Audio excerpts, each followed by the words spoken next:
Rolls-Royce, the epitome of luxury and exclusivity. Only a limited number are produced, and each individual unit is made to order. They cost upwards of €500,000, more than a house, more than the average European earns after 25 years of work. A luxury car that very few can afford, which makes the sales figures even more astonishing. Rolls-Royce has achieved a record profit last year and sold more cars than ever before in its 100-year history, all in the midst of the economic crisis. It seems the luxury industry knows no crisis. The factory at Goodwood in southern England finishes off their wealthy customers' desired car with lots of custom-made extras. The interior of a Rolls-Royce alone requires 450 hours of work to be completed, all by hand.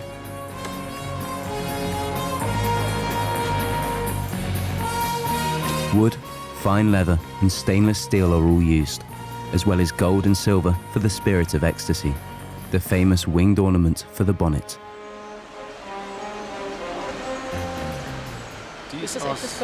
Yes, this is gold-plated stainless steel, which is an alternative to solid silver. This is the parallel world of the rich and the super rich. There are customers who have 3, 4, 5, 6 vehicles in the garage. And there are other customers who have up to 100 vehicles in the garage. What one can say is that our customers usually have a garage akin to the well-stocked wardrobe of others. Wie sieht ein typischer Rolls-Royce-Kunde aus? There are celebrities from film, TV, radio and royalty, so they come from everywhere. But there are also a lot of ordinary business people who have done something in their lives, who have set a goal that they have achieved and want to celebrate. Buying a Rolls-Royce is also a special reason to celebrate. Of course, all our customers are united in that they are very wealthy and have made their fortunes, and they now want to own the best car that you can buy. This is undoubtedly a Rolls-Royce.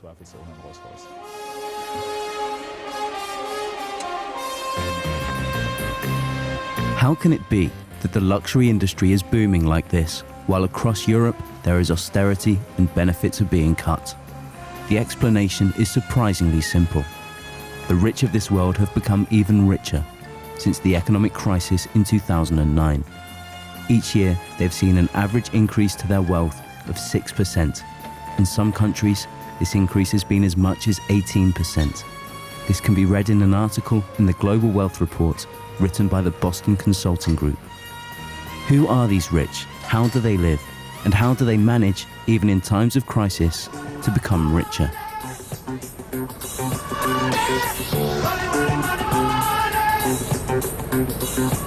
Many of the super rich live in Manhattan, New York. Of the 1,000 billionaires in the world, 58 call this home. At the same time, 1 in 7 Americans currently rely on food stamps, and 1 in 6 has no health insurance. This is the heart of the financial industry, the largest stock exchange in the world. Here, the financial crisis started, and from here, it spread to the whole world. Several billion shares are traded here each day. Peter Tuchman is one such trader. He has traded on the New York Stock Exchange for nearly 3 decades.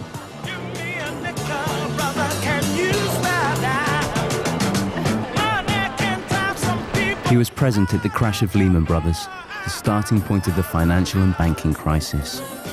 Pictures of him were seen around the world. The impact was huge. It was felt worldwide. So the anticipation of that, no one could believe it was really happening. When the market starts going down like that, the stress is unbelievable. The fear is around. I've been here for 26 years. Besides the crash of '87, I think those days were the most exciting for us and scary and fearful, and the energy here was unbelievable. Next to us is a live circuit television broadcast in motion. Manuel Koch, Wall Street correspondent, reports on the rapid developments of the German markets for German investors. The ratios have shifted totally. People used to be happy when you had made a $2 or $3 million profit. Today, we see large companies like Apple who record a $6 billion profit and whose dealers are not even satisfied with that because they were expecting $7 billion in one quarter. That's not even turnover. That is pure profit. I imagine many people watching cannot understand how someone with a $6 billion profit is not satisfied. The strong performance of financial markets recently has exacerbated the wealth divide. Whilst property value increases virtually by itself, people without property are becoming poorer. For everybody who's making money, there's somebody who's losing money. To think of it globally, it's hard to say. I mean, people who don't have money are not involved in the market. They've lost their jobs. Prices have gone high. Commodities went up. Prices, the cost of living has gone up. So granted, if you don't have any money, you have less money now. And if you have money, then you have a lot more money now. So that makes a lot of sense. So 3 Monate haben da ja junge Leute demonstriert, Occupy Wall Street. Wie hast du das empfunden? Everything here was blocked off for around 3 months. It was like a high-security prison. Many people were escorted around.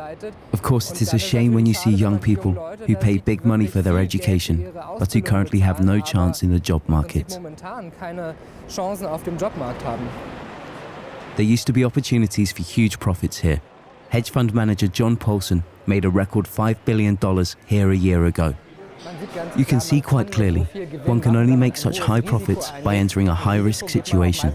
It is mostly a risk at the expense of others, i.e. to bet against something. For example, in the case of Greece, you bet on the collapse of a country, attempting to make the largest gains. Many think this is morally reprehensible, but it makes no difference for the hedge fund managers, because they want to make their profits. They are in the position of kings. Der Global Wealth Report von der Boston Consulting Group hat festgestellt, dass sich das globale Vermögen immer mehr konzentriert in Richtung ganz weniger Reicher. Warum ist das so? One can say that the rich are getting richer and the poor are getting poorer. The money of the rich works for them too. They begin with the capital they have. Even if they only gain a small return, it adds up to more and more. I think it's often the case that people worked hard for their money, and it shows in America even more clearly than in Europe.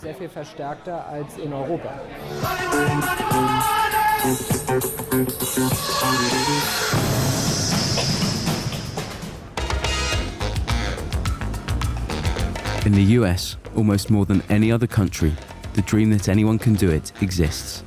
Klaus Heidegger realized that dream. The former alpine skier from Tyrol built up a small natural cosmetics company, Kiehl's, into a mega company, and eventually sold for a rumored $150 million. He then created the brand MBT with the money, creating healthy shoes with curved soles. Flying is his biggest hobby. He has just flown into the family holiday home in his private plane. Hallo, Christa. Wie war der Flug? Flug war schön. Flight was fine. I was down in Palm Springs because it's always nice. It was pleasant. The kids are staying at the bottom, my daughter and wife. I fly back again tomorrow. He lives in a beautiful, multi-million-dollar villa, set in park with Hollywood-esque surroundings. Outside, a fleet of expensive cars and motorbikes confirm a life of luxury. Klaus has had both family and career luck, having a wife and 3 children. He has moved from being a skier of humble beginnings to a multi-millionaire, living in the world of celebs in sunny California.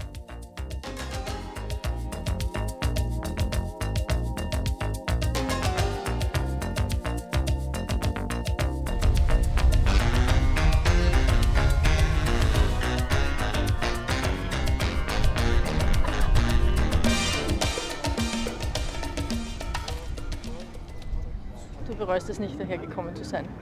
No, definitely not. The Tyrol is also nice, but there is a very different character here in Venice Beach, California, Los Angeles. America is unique. I think the American dream is that in America, you can make it if you work really hard at it. Of course, the options are different. The country is so large with its 300 million people. In Austria, there are 7.5 million.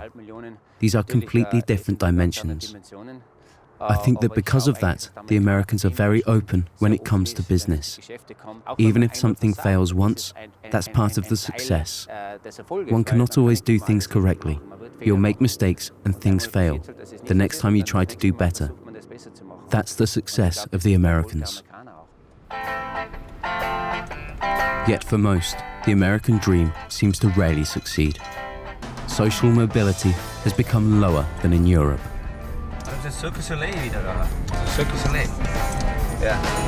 But American optimism seems undiminished. There are movie actors here. Here at Broad Beach live people like Dustin Hoffman, Nicolas Cage, Cher. They are all based here in Malibu, usually on the weekend. They also meet at Starbucks.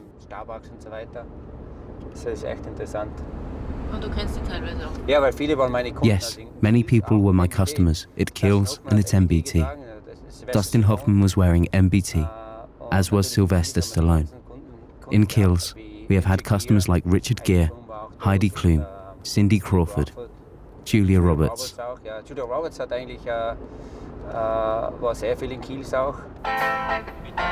We go to Klaus Heidegger's house in Malibu, a second home in which he is investing. Those who can afford to leave their money to do the work pay only 14% profit tax, much less than the payroll tax for workers. The rich retain much more, which can then be reinvested. I took up riding since I built the stables.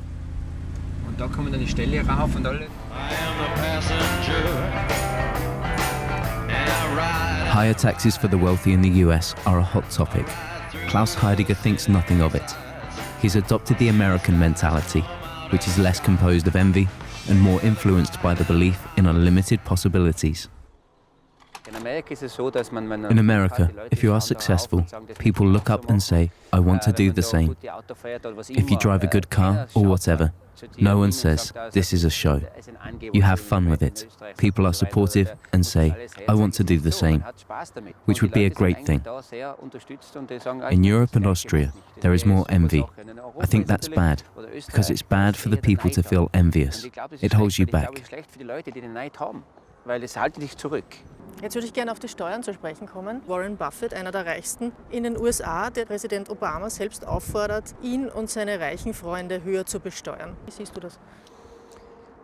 Na gut, ich glaube, ich kenne sehr I know a lot of rich friends who pay huge amounts of tax, just as I know those who pay too little.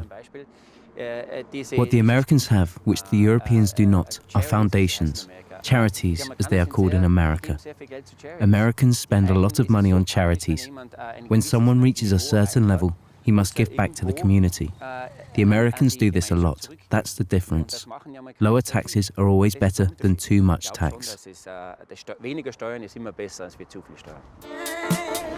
No one wants to pay more in taxes, including those in Germany. Here, capital gains are taxed at 25%, more than in the US, but far less than the 43% payroll tax that is taken off workers. The gap between winners and losers has increased dramatically, even with the stagnation in the growth of most manager salaries. In Munich, there is big money. In the suburb of Grünwald, out of every 100 inhabitants, 1/5 have the income of a millionaire, the income of at least €1 million a year. We will now go to an especially successful section of Munich.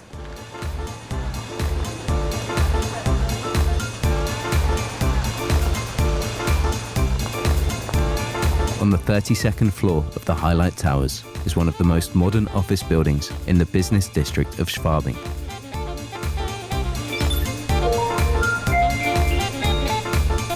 Roland Berger owns Europe's largest management consultancy firm. It is also one of the largest worldwide, with offices in 40 countries.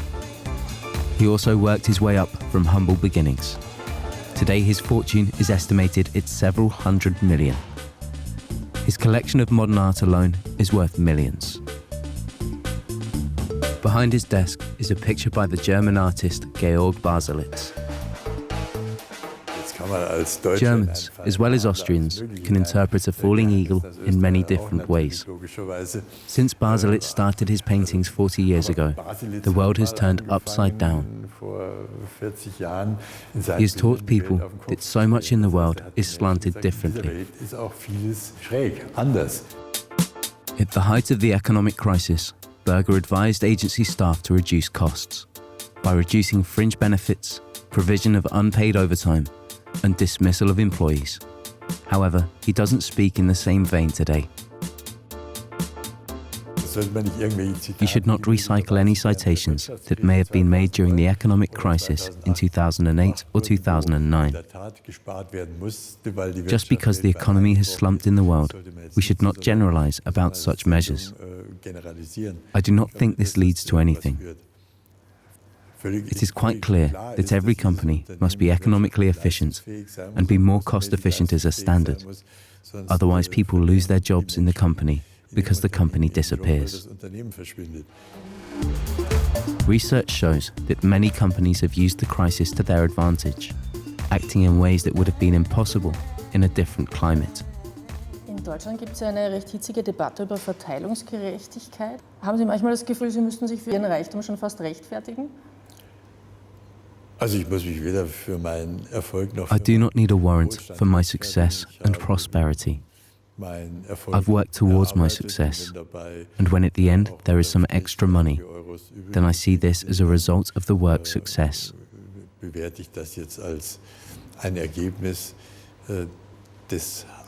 fact is that the upper income groups and lower income groups have drifted apart. Es gibt da Fälle, wo einzelne Manager an einem Tag so viel verdienen wie eine Kindergärtnerin in einem Jahr. Wie sehen Sie diese Entwicklung? This is a sign of globalization.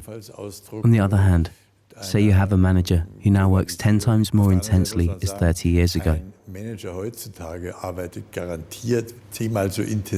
The complexity and size, thus the absolute responsibility of the MD for the 500,000 or 450,000 jobs in Siemens is sizable. I do not feel it is extortionate if an executive of Siemens, who previously earned 2 million Deutschmarks, is now paid 10 million euros. Ein Chef von Siemens, der früher vielleicht 2 Millionen D-Mark verdient hat, wenn er heute 10 Millionen Euro verdient. What about responsibility? Why should managers get their bonuses, even when they operate poorly? 10 million euros a year. That's 46,000 euros for each working day.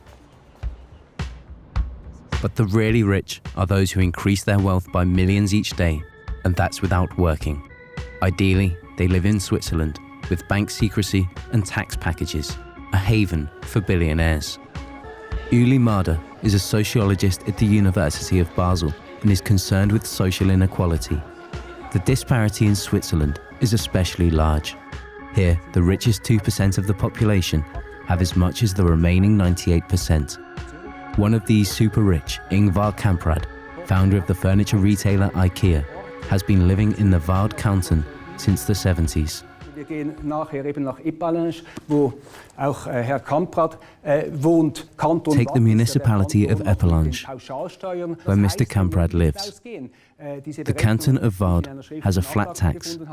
That is, if I use the calculations of a tax, then Mr. Kamprad, although worth 50 billion francs, only pays 200,000 francs of tax. This is more than manageable, even if it is raised, especially as he has gained 90 million every day this year. Sie sagen in Ihrem Buch, Reiche sind reicher geworden. Wie haben die das gemacht?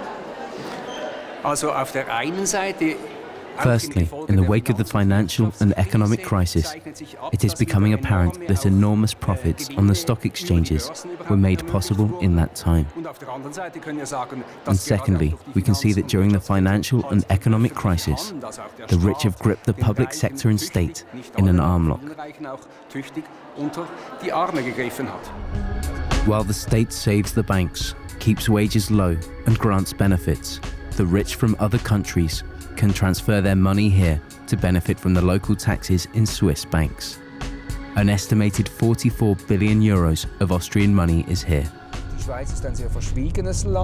Switzerland is a very secretive country, willing to control the tourist costs that exist in other countries. Switzerland is keen to attract people who have a lot of money. 1 in 10 billionaires worldwide live in Switzerland. So far, this principle works. Bislang hat dieses Prinzip einigermaßen funktioniert. We would like to visit Ingvar Kamprad. However, the media-shy multi-millionaire will not receive us. Kamprad's wealth has grown in recent months by 14%, or 90 million euros every single day. Wir sind hier in Epalage, oberhalb von Lausanne am Genfersee. Hier wohnt ja einer der reichsten Menschen der Welt. Jawohl, das ist Yes, this is true. Das ist der Ingvar Kamprad, IKEA-Gründer. Ja. Warum hat er sich das als Wohnort ausgesucht? Whether he personally prefers it, who knows? But it is also safe for his money here, because here he has to pay exceedingly little in taxes. Wie schaut das jetzt genau aus? Wie viel Steuern zahlt er? What exactly he pays in taxes, I don't know. But he is one of those who benefit from lump sum taxation. This is calculated according to the rent of the house. This may mean that he pays only 200,000 francs, an extremely low amount compared to what would be paid otherwise, estimated at 2,500 times the amount. Therefore, Kamprad avoids an estimated 400 million euros in taxes a year. Ist das in der Schweiz eigentlich ein Thema, dass hier einer der reichsten Menschen der Welt wohnt und besonders wenig Steuern zahlt? This is controversial. There are those people who only remark on the fact that Mr. Kamprad lives here and that he brings prestige. And there are others who say it drives up land prices, which is discouraging and disheartening. This leads us to recognize that as the value lifts, others must have 2 or 3 times the amount of francs before they can spend it. This debate is little seen in the Swiss media. The subject of money is considered taboo. Discretion is part of the complete package for rich foreigners.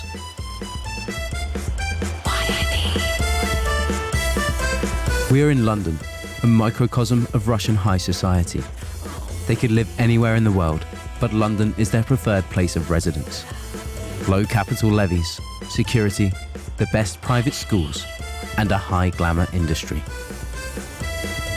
The hostess arrived 12 years ago with her banker husband from Moscow. She is herself a banker, an engineer, an economist, and is committed to cultural exchanges and charities. Elena Rogozina, now a publisher, is celebrating the 100th edition of the luxury magazine New Style. Russian people in London. A glossy magazine specifically for Russians in London, with articles about the Romanovs and Pushkin, sponsored by the glamorous luxury brands, real estate and investment offices, specializing in the affluent Russian clients in London. It's a lot of wealthy people. Many of them, they have oil, gas, steel businesses, or they have property agency or something else, bankers and everything. It depends. But you know, it's probably it's one now. It's very fashionable to have family in London, and many people moved and husband continue to fly to Russia and have family here, and it's like lifestyle now. Oligarchs like Roman Abramovich and Boris Berezovsky live in London. As money is no object, the prices are rising fast. London has some of the most expensive real estate in the world. Before Russian come Arabian country, and prices go up when Arabian people started to buy in London property. Then it was Russian, now it's Chinese. And I know from estate agency this year it's huge boom with Greek and Italian people because they have crisis and wealthy people trying to protect their money to buying property in England. Everybody thinks that it's very good investment. A top investment would be a house on Chester Square. Plastic overshoes are required during the visit, so the luxury property will not be damaged. Has been completely refurbished, and our client bought it 5 years ago. And spent 3 years. Absolutely, please come through to the kitchen. And this is a wonderful light-filled space because 800 square feet on 6 floors, fully furnished, an alarm system and underfloor heating. The equivalent of 40 million euros. A bargain compared to the 100 million loft in Hyde Park, which the real estate agency also offers. There are enough interested parties. Yes, we've had a lot of interest in it, and it's only been on the market for 6 weeks.